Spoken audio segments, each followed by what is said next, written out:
A land once dismissed as fragile now stands at the center of a storm.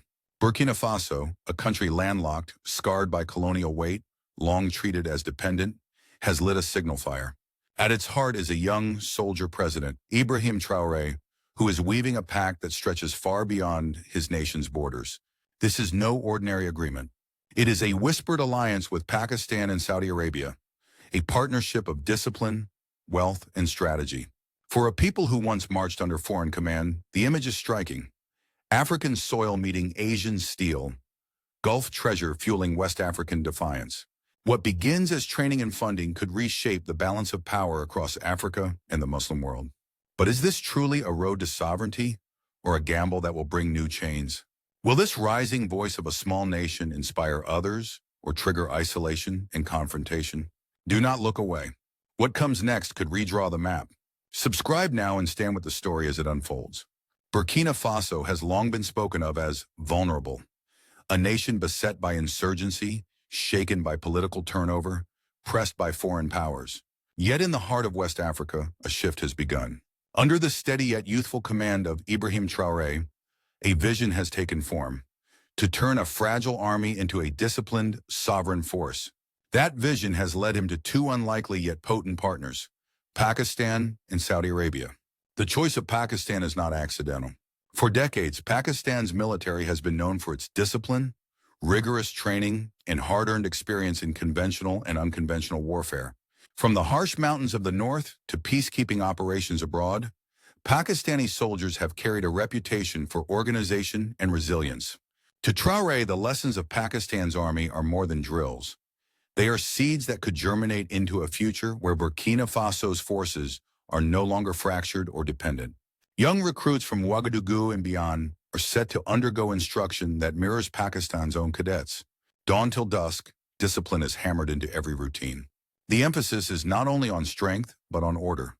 To teach soldiers that chaos is not destiny, that even in crisis, a unit can move with precision. The soil of Burkina Faso, once soaked in the uncertainty of rebel attacks, may now host a new harvest of order and resolve. But training is not limited to the basics. Pakistan brings with it experience in handling modern weaponry, rifles that strike true, armored vehicles that withstand assault, artillery systems that command distance. Practical lessons mean more than classrooms. Soldiers will touch the steel, feel the recoil, learn to fire not in fear, but with measured control. It is a transfer not only of tools but of mindset, the courage to act in rhythm rather than panic. The skies, too, are part of this equation. Modern conflict is no longer fought only on the ground.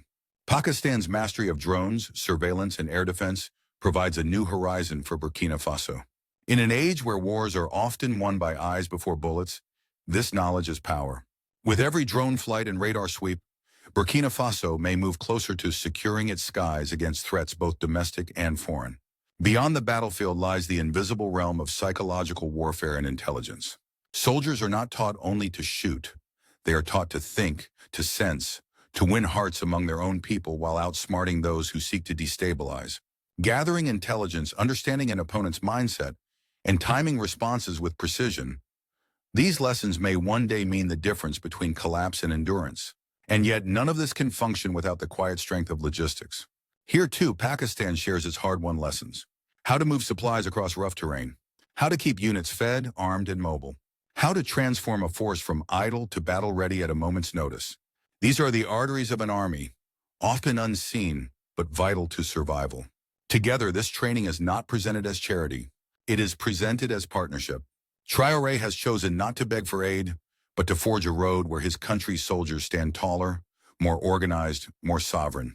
For a people long cast as dependent, this path carries the dignity of self-reliance. But such seeds once sown do not guarantee a harvest of freedom. Power once given can be misused. If this training strengthens unity, Burkina Faso could rise as a beacon. If it is twisted for control, it could deepen fractures. The soil is fertile, but will it yield sovereignty or suppression? Stay with us. The answer may not only shape Burkina Faso's fate, but redraw alliances across a continent. The story rises to its climax when the pact is no longer seen as training, but as transformation. For the first time in decades, Burkina Faso is not portrayed as a dependent state waiting for handouts. It is framed as a challenger, a nation daring to redraw lines that others assumed permanent. And that is why the reaction has been intense. In Paris, the corridors of power bristle. France, once the colonial master, now finds its influence slipping like sand through clenched hands. Analysts on French television speak of a dangerous precedent that if Burkina Faso arms and organizes itself with the help of Muslim allies, it could openly defy Western troops and their interests. The unease is not about the size of Burkina Faso alone, but about the spark it may light across the region. The European Union echoes this concern. Officials in Brussels whisper of sanctions, diplomatic isolation, and the potential need to curb flows of weapons. They fear that one pact could embolden a wave, Mali, Niger, perhaps others, forming an arc of resistance stretching across West Africa. To them, this is not only a local matter, but a continental shift. In Washington, the calculus is more complicated. The United States has long seen Africa as a zone of strategic competition, with Russia and China vying for influence. Saudi Arabia is a long-standing ally of Washington, yet here it funds a partnership that strengthens a state outside the Western orbit. The State Department treads carefully, balancing old alliances with new anxieties. Behind closed doors, there is quiet dread that this deal could nudge Burkina Faso closer to Moscow or Beijing, altering the great game of 21st century geopolitics. But while global powers debate, in Ouagadougou the mood is different. Crowds see Ibrahim Traoré not as a pawn, but as a player. Chants of sovereignty, dignity, and unity rise in the streets. For the youth who have known only instability, the sight of a president forging alliances beyond the old colonial ties is electric. They do not speak of sanctions. They speak of standing taller, of no longer bowing their heads. Regionally, reactions are split. In Bamako and Niamey, leaders in Mali and Niger observe with hope. They too have wrestled with insurgency and foreign interference. And the idea of regional solidarity appeals to their own struggles. In Accra and Abidjan, however, the tone is cautious. Ghana and Ivory Coast, closer to Western circles, fear a destabilizing arms race.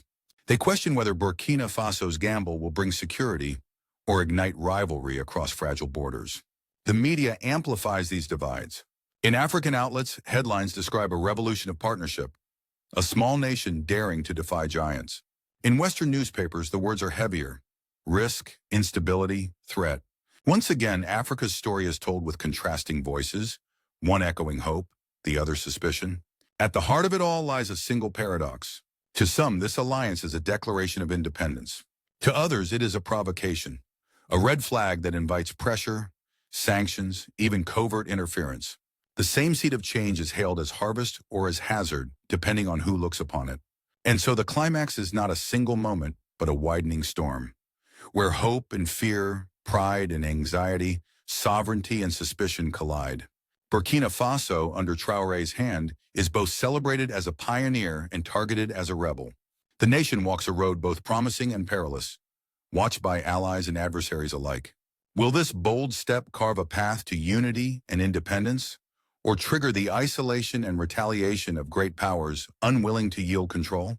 If the first act was training and the second was reaction, the third is consequence. For every new alliance carries a weight that falls most heavily on the people themselves.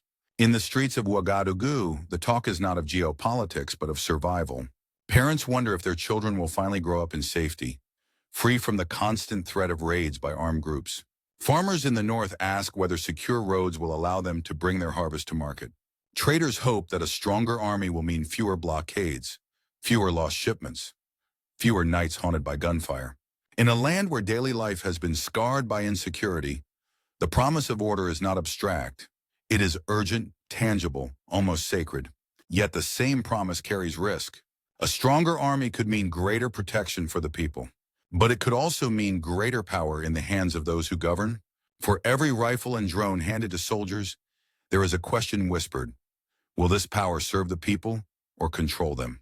History across the continent offers both lessons: armies that defended and armies that repressed. Burkina Faso now stands at that crossroads. Politically, Ibrahim Traoré gains a platform few of his predecessors managed. By securing international partners outside the traditional Western orbit, he signals not dependency, but defiance. This has rallied segments of the population, giving his leadership the aura of revolution. In many narratives, this is already called the Ibrahim Traoré coup, not only for its seizure of power, but for its audacious redirection of the nation's course. Yet with every gain in authority comes the risk of overreach. A leader celebrated as liberator may, if unchecked, slip into the role of ruler beyond reproach. Economically, the pact creates both opportunity and danger. Saudi funding promises new infrastructure, training bases, weapons, logistics. Local suppliers may benefit, jobs may be created, and national pride may rise. But sanctions loom as a shadow. If the European Union or United States decide to punish this alignment, Burkina Faso's fragile economy could suffer. Prices of imports may rise, access to aid may shrink, and international markets may close. The irony is sharp. In seeking sovereignty, the nation may face new forms of external pressure. Socially, the deal resonates with pride. For decades, many Africans have felt their armies were seen as dependent, second-tier, under tutelage of outsiders. Now, with training from a non-Western partner and funding from within the Muslim world, citizens see an army that might finally belong to them. This fosters unity, but it also sparks division. Opposition voices worry that military empowerment could silence political dissent.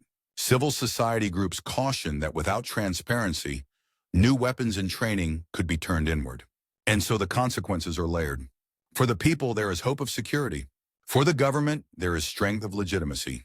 For the economy, there is the gamble of growth against the threat of sanctions. For society, there is pride mixed with anxiety. The deal is not a simple blessing nor a simple curse. It is a mirror reflecting both the dignity of sovereignty and the danger of concentrated power. Across the continent, eyes watch not only for what Burkina Faso does on the battlefield, but for what it does at home. Will the army defend farmers and traders, or intimidate citizens and rivals? Will sovereignty mean shared dignity, or centralized dominance? The soil has been watered with the sweat of training and the wealth of allies. Now comes the harvest, but no one yet knows whether it will yield freedom or fear. And so the question remains, will Burkina Faso's new strength cement its independence or entangle it in the very struggles it sought to escape? Beyond the borders of Burkina Faso, the deal reverberates like a drumbeat carried by the wind. Every continent, every capital seems to hear it differently, as hope, as warning, as provocation. Within West Africa, neighbors are divided.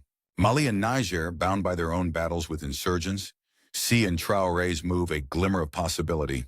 If one small state can realign its defense through non-Western partners, why not others? To them, the Burkina Faso revolution is not only national, it is regional, a signal that sovereignty need not come at the mercy of Paris or Brussels. Yet in Ghana and Ivory Coast, closer to Western interests, the tone is sharper. Leaders there worry of escalation, an arms race born not of choice, but of fear. The African Union treads carefully. Official statements emphasize stability, cautioning against external interference. But behind the lines, diplomats know that a precedent is being set.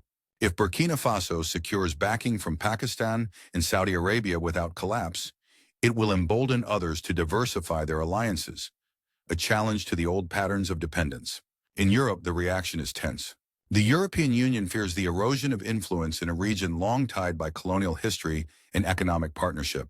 Some speak of sanctions, others of increased engagement to counterbalance the Saudi-Pakistani footprint. The unease lies not only in Burkina Faso's choices, but in the broader symbolism that Africa may increasingly look east and south rather than north. In the United States, policymakers walk a narrow line. Saudi Arabia remains a critical ally, yet its involvement here complicates Washington's agenda. For decades, the U.S. has invested in security partnerships across Africa. To see Riyadh financing and Islamabad training a new African force raises concerns. Will this new alignment tilt Ouagadougou closer to Moscow or Beijing? Will it reshape how the continent negotiates with great powers? For America, the risk is not only losing ground to rivals, but losing trust in long-standing alliances. Meanwhile, Saudi Arabia sees in this pact both opportunity and leverage. By funding Burkina Faso's transformation, it extends influence into West Africa, gaining not only a foothold, but also a symbol of Muslim world solidarity. Pakistan, too, finds a stage to demonstrate its military expertise, projecting its strength beyond South Asia. Both nations gain prestige, even as they gamble on stability in a volatile land. And so, on the international stage, Burkina Faso is no longer invisible. Its pact is read as defiance by some, inspiration by others. The very act of choosing partners outside the Western sphere has redrawn perceptions. What once was a landlocked nation overshadowed by history is now a pivot point in global debates on sovereignty, alliances, and power. The question that lingers is not only how the world sees Burkina Faso, but how far the world will go to shape, resist, or embrace this new path. The pact is signed in whispers, but its echo belongs to the future.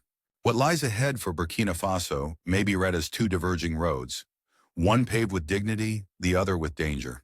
On the road of opportunity, the alliance with Pakistan and Saudi Arabia could give the nation what it has long been denied: security on its own terms. Soldiers trained in discipline, armed with modern tools, backed by resources that do not come with colonial strings. This could anchor a new era. Citizens may walk freer, farmers may tend their fields without fear, and leaders may negotiate internationally with confidence. A stronger, sovereign army could act not as a hammer of oppression, but as a shield of independence. If so, the story of Burkina Faso would be retold. No longer a land overshadowed, but a model of resilience and resolve for Africa and the Muslim world alike. Yet the road of peril runs parallel. Military empowerment, if unchecked, could harden into authoritarian control. International backlash could come with sanctions, economic strain, and diplomatic isolation. The very unity that now rallies citizens could fracture if power is used to silence rather than protect. And in the region, one nation's choice may spark a race, neighbors scrambling to match its might, turning West Africa into a chessboard crowded with weapons and suspicion. Between these two paths lies a tension every young nation must face: sovereignty as shield or sovereignty as sword. The soil of Burkina Faso is fertile with pride and sacrifice, but the harvest depends on the hands that guide it. If guided with vision, the alliance may light a beacon for others. If misused, it may fuel the very instability it was meant to end. The future is not yet written. Burkina Faso stands at a crossroad where courage collides with risk, where dignity confronts the weight of global powers. Ibrahim Traoré has chosen a road few expected, but the journey ahead remains uncertain. The next chapter belongs not only to him, but to his people, and perhaps to every nation watching. Will this path lead to pride or to peril? In the end, what rises from the savannah is not only the sound of marching boots, but the quieter rhythm of a people choosing their road. Burkina Faso has stepped away from the old script where orders flowed from distant capitals, and hope was borrowed on harsh terms. It has chosen partners who speak of discipline and resources, not pity. It has chosen to plant its own seed in its own soil and to wait for a harvest defined by dignity. The stakes are clear. If the new training hardens into protection rather than repression, families may sleep without fear, traders may cross bridges without bribes, and the flag may mean more than ceremony. If pride becomes punishment, if secrecy replaces stewardship, then the promise will wither. That is the narrow path every nation must walk when it reaches for sovereignty. Around this choice swirl the winds of geopolitics. Neighbors will measure themselves against it. Distant powers will test its resolve with pressure and praise alike.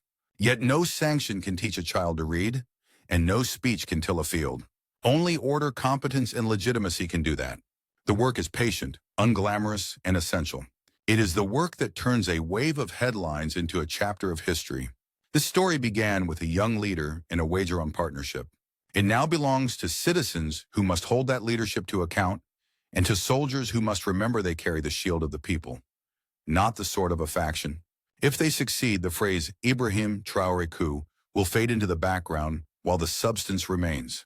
Institutions that protect, markets that function, borders that hold. If they fail, the words Ibrahim Traoré coup will echo as a warning of speed without stewardship. And if one small nation can do it, who and what stops the rest of a continent from trying? Perhaps this is how the Burkina Faso revolution truly begins. Not with spectacle, but with standards kept, duties met, promises honored. If this journey speaks to you, add your voice in the comments, share this story, and subscribe to walk with us as the next chapter unfolds.